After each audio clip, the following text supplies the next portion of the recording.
Oh, hello, and welcome to another Today's Decay, where we celebrate births and beginnings of everything important since the dawn of time, December 9th edition, all day. And today, in the year 1900, one Margaret Brundage was born, and what a weird tale it is to talk about Margaret Brundage.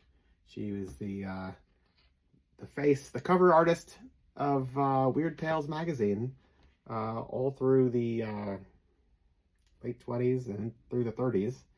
This is probably her most iconic image, the vampire woman here. This was The Vampire Master by Hugh Davidson. Read it. It wasn't great. But, you know, I'm not sure if that's sacrilege or not, but I don't think so. It doesn't really matter. The point is, you're going to buy the magazine because the cover sells it, and boy, does it ever. She did all sorts of great stuff. For instance, there's this book on her here that I can't suggest enough, filled with all sorts of great work.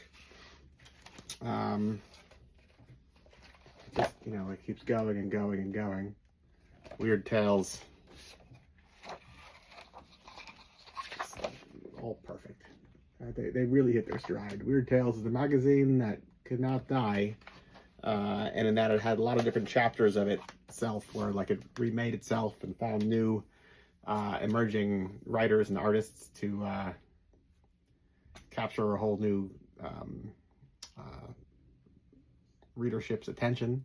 And like the early 30s time, which she really encapsulates from the visual standpoint, stole the show. Yeah. Weird Tales. Why, these are all weird tales. Aren't we all? Shake a weird tail feather. You've got Weird Tales starting in 1923, and then monthly down to I think what do we end with down here? This is past the Margaret Brundage era, but this is November 42. So if and when the world crumbles, I'll have some good reading to pass the time. Time enough at last. Gulp. What else? John Alexander Scoot Coates? I said that wrong. John Alexander Scott Coates. I think that's how you pronounce Coates. Coutts. Either way, John Willie. Quite the bizarre character.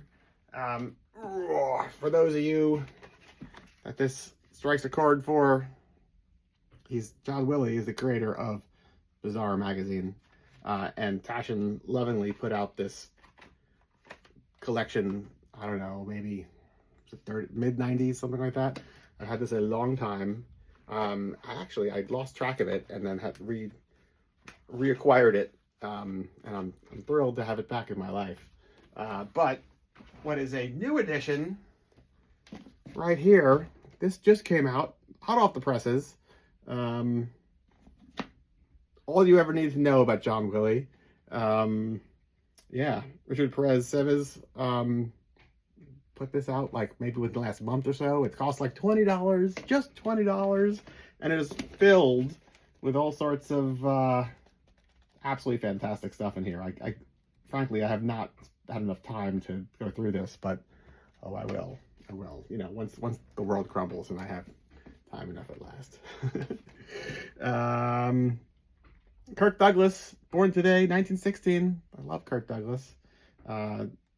He lived for like 100 years or something like that, like biblical, like lifespan, you know. The Wolfman premiered today, 1941. If you haven't seen this movie, I don't know how you've gotten through life thus far. Watch The Wolfman with Lon Chaney Jr. Guaranteed to put hair on your chest. Yeah, that's it. December 9th, the whole day, from me to you, till tomorrow.